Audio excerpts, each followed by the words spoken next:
Oh, you thought they forgot about you. You thought they moved on, didn't you? Let me tell you something that's going to make your spine freeze and your blood run backwards. They didn't forget. They've been busy, real busy. While you were out here living your life, minding your business, they were doing something you never saw coming. They interviewed everyone, every single person you ever met. Your teachers from 3rd grade, that cashier you smiled at twice, your ex's mother, your childhood friend who moved away, the neighbor who watched you grow up, the boss who fired you, the therapist you stopped seeing, the stranger you helped that one time, every single person whose life even barely touched yours. They sat them down, one by one, with notebooks and recording devices, and they asked them the same question. Tell us about them. Tell us everything. And here's the thing that should terrify you. Here's the part that should make you realize you're not dealing with curiosity anymore. Every single person, from completely different times in your life, from different cities, different contexts, different versions of you, they all said the same thing, word for word, like they were reading from a script they didn't write, like something was speaking through them. They looked at the interviewers, paused, felt something cold crawl up their spine, and whispered the same exact phrase. You're cooked. Not they're difficult, not they're intense, not they have issues. You're cooked. As if your existence alone violated some cosmic law, as if knowing you was like standing too close to a black hole. They got pulled into something they couldn't escape, and now they're warning others. Stay away from that one. That one's different. That one's not like us. Do you understand what that means? Do you understand what happens when dozens, maybe hundreds of people who never met each other, who have no reason to coordinate, all arrive at the same conclusion about you? It means you're not just memorable. You're not just impactful. You're something else entirely. You've become the glitch in everyone's memory, the name that comes up in therapy sessions years later, the story people tell when they're trying to explain what real intensity looks like. You're not a person anymore in their minds. You're an experience, a warning label, a case study in what happens when someone refuses to dim their light just because the room can't handle the brightness. They didn't just interview people about you, they built a file, a profile, a dossier on someone they can't categorize, can't predict, can't control. And every testimony made them more nervous, more confused, more afraid. Think about your kindergarten teacher sitting across from some investigator, decades later, still remembering your name, still remembering the way you looked at things differently, the way you asked questions that made adults uncomfortable. Think about that random person you met once at a party who you talked to for 20 minutes, and they're sitting there telling strangers, I never forgot them. Something about them felt ancient, like they'd lived 1,000 lives already. Think about your ex, the one who said you were too much, sitting there trying to explain why they still think about you every single day, why your absence haunts them more than your presence ever did, why they compare everyone they meet to you and everyone falls short. You're cooked, they whisper, because the alternative is admitting they weren't strong enough to handle what you were offering. Let's talk about what happened in those interview rooms, because this is where it gets truly disturbing. The interviewers, whoever they are, whatever agency or organization or force sent them, they started noticing something that made them stop taking notes and start recording everything. The pattern wasn't just in what people said, it was in how they said it. People would start their interviews calm, casual, ready to talk about you like you were just another person they once knew. But within minutes, something would shift. Their voices would change. Their posture would tighten. Their eyes would get distant, like they were remembering something that happened in a dream, or maybe a nightmare they convinced themselves was real. The interviewers thought they were collecting testimonies, but what they were actually witnessing was a mass psychological phenomenon, dozens of people independently describing the same impossible characteristics about you. The characteristics about you? Your high school guidance counselor, the one who told you to aim lower, to be realistic, they sat there and admitted something they never told you. They said they recommended you take easier classes not because you weren't capable, but because they were afraid of what you'd become if you had no obstacles.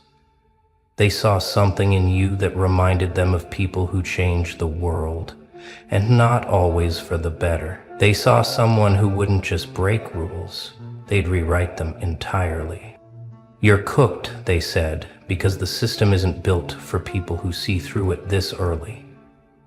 The interviewer wrote down those exact words, then looked up and asked, "What do you mean by cooked?"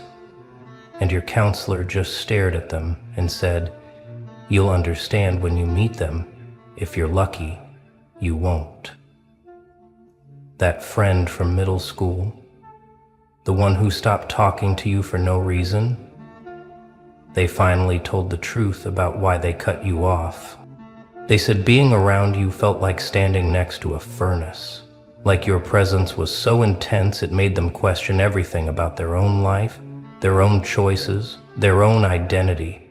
They said you never judged them, never criticized them, but somehow your existence was an indictment of their mediocrity. They felt themselves becoming braver when you were around, felt themselves wanting to take risks they'd never considered before, and it terrified them. So they ran. They chose comfort over growth, chose safety over transformation. And sitting in that interview room years later, they admitted they think about that choice every single day, wonder who they would have become if they'd stayed in your orbit. You're cooked, they said, because you make people confront the small versions of themselves they've settled for. Your first boss, the one who fired you after 3 months, they told the interviewers something that made everyone in the room go silent. They said they fired you not because of performance, but because you made the other employees start asking questions. Questions about why they were working so hard for so little. Questions about why the system was structured the way it was. Questions about whether this was really what they wanted to do with their lives. You weren't even trying to cause problems, you were just being yourself. But your presence was like a virus that infected everyone with possibility, with ambition, with the dangerous idea that maybe they deserved more than what they were settling for. Within weeks of you leaving, 3 other people quit. 2 started their own businesses. 1 went back to school for the degree they'd abandoned. You're cooked, your boss said, because you're contagious in ways that can't be contained. You're a catalyst that accelerates everyone's transformation, whether they're ready for it or not. The person you dated for 2 years, the one who said they needed space, they sat in that interview room and broke down. They told the interviewers they've been in 4 relationships since you, tried to find something that felt even remotely similar, and nothing comes close. They said loving you was like touching electricity, terrifying and addictive and impossible to forget. They said you saw through every defense mechanism they had, every mask they wore, every lie they told themselves, and instead of judging them for it, you just loved them anyway, loved the real them they'd been hiding from everyone else. And that level of acceptance, that depth of seeing, it ruined them for anyone else. Because now they know what real connection feels like, and everything else tastes like cardboard. You're cooked, they whispered through tears, because you set a standard nobody else can reach. Because you love so completely it feels like a curse now that you're gone. Now here's where this whole thing takes a turn into territory that should make you question everything. The people conducting these interviews, the ones asking the questions, taking the notes, building this file on you, they started having problems. Real problems. The kind that make rational people question their sanity. It started small. One investigator mentioned having dreams about you, even though they'd never met you. Dreams where you were standing in a doorway made of light, not saying anything, just watching them. Another said they kept seeing your name everywhere, on license plates, in random conversations, written in graffiti, like the universe was trying to tell them something. A third admitted they started researching you outside of work hours, going down rabbit holes about your social media, your writing, your art, whatever traces of you exist in the world, and they couldn't explain why they were so obsessed. The lead investigator called a meeting, said they needed to talk about what's happening with this case, this assignment, this person they're all supposedly just gathering information about. And one by one, every single person in that room admitted the same thing. They feel watched. They feel like, they're investigating you, even though that's impossible. Even though you have no way of knowing, they feel like the act of studying you has somehow made them visible to you. Like you're now aware of them in ways that violate every logical law of cause and effect. One investigator said they were sitting at a cafe, reviewing interview transcripts, and a stranger walked by, looked directly at them, and said, "You should stop digging before you find something you can't unknow." The stranger kept walking, disappeared into the crowd, and the investigator sat there frozen because the stranger's voice sounded exactly like yours, even though they'd never heard your voice before. They tried to rationalize it. Mass hysteria, confirmation bias, the stress of the job, too many late nights reading disturbing testimonies. But the incidents kept escalating. Equipment would malfunction whenever they tried to compile the final report about you. Files would corrupt. Recordings would fill with static. Written notes would become illegible. Like something was actively preventing this information from being organized into a coherent narrative. One investigator swears their laptop turned on by itself at 3 in the morning, opened to a blank document, and words started typing themselves out. Just one sentence, repeating over and over. "You're not investigating me, I'm investigating you." They threw the laptop across the room, smashed it, never told anyone until that meeting. Thought they were losing their mind. But they weren't the only one. 3 others reported similar incidents, technology acting possessed, delivering messages that made no sense. The organization, whoever they are, they wanted to shut down the investigation. Too many anomalies, too many unexplained events, too many investigators asking to be reassigned. But here's the problem. They couldn't stop. Because every time they tried to close the file, archive the interviews, move on to something else, something would happen that pulled them back in. A new witness would come forward, someone they never contacted, saying they needed to add their testimony about you. Or an old interview subject would call them, panicked, saying they remembered something else, something crucial they forgot to mention. It was like the investigation had taken on a life of its own, like you had somehow infected the process of being studied, turned it into something organic, evolving, unstoppable. They weren't investigating you anymore. They were trapped in a maze you designed, without even knowing you designed it. And then came the testimonies that changed everything. The ones from people who claimed they'd never met you, but they knew you. A woman in another country said she'd been having visions of you for years, said she could feel your presence like a frequency she couldn't tune out. An old man said he saw you in his dreams as a child, said you told him things that came true decades later. A teenager said they started writing poetry one day and realized every poem was about someone they'd never met. Described you perfectly, down to details they couldn't possibly know. The investigators didn't know what to do with these testimonies. They couldn't include them in an official report, couldn't explain them in any rational framework, but they couldn't ignore them either, because the details were too accurate, too specific. It was like you existed in multiple timelines simultaneously, like your presence rippled backwards and forwards through reality, touching people who had no logical connection to you. Let's go back to the beginning, because this is where the investigators found something that made them realize this wasn't a normal case.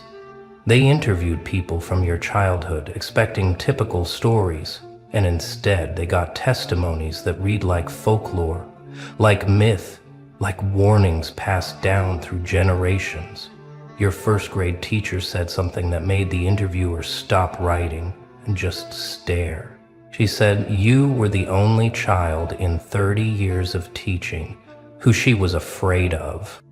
Not because you were violent, not because you misbehaved, but because you looked at her like you knew things you shouldn't know, like you could see through every facade she'd built, every professional mask she wore. She said you once asked her why adults pretend to be happy when they're dying inside, and she had no answer, just felt exposed, naked, seen in a way that made her uncomfortable for weeks. Your childhood best friend, the one who moved away in 5th grade, they told a story that made everyone in the room go quiet. They said you used to talk about things that hadn't happened yet, but you talked about them like memories, like you were remembering the future. You told them about inventions that didn't exist, described technology years before it emerged, predicted events with unsettling accuracy. They thought you had a big imagination, played along, forgot about it as they grew older. But then those things started happening. Those predictions started coming true, and they remembered. They tried to find you online, tried to reconnect, but something stopped them every time. Fear. You're cooked, they said, because you've always been cooked.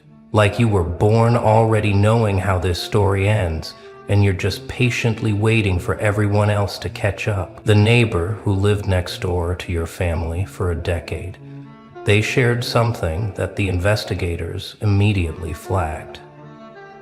They said strange things happened around you constantly. Electronics would malfunction. Lights would flicker. Animals would act bizarre, either completely drawn to you or terrified of you. No middle ground.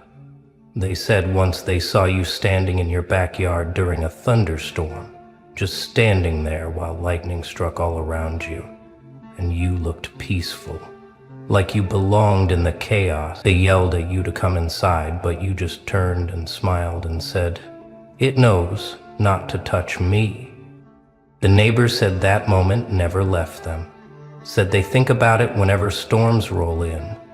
Wonder if you're still out there somewhere, standing in the lightning, untouchable, unafraid, making deals with forces that normal people pray never notice them.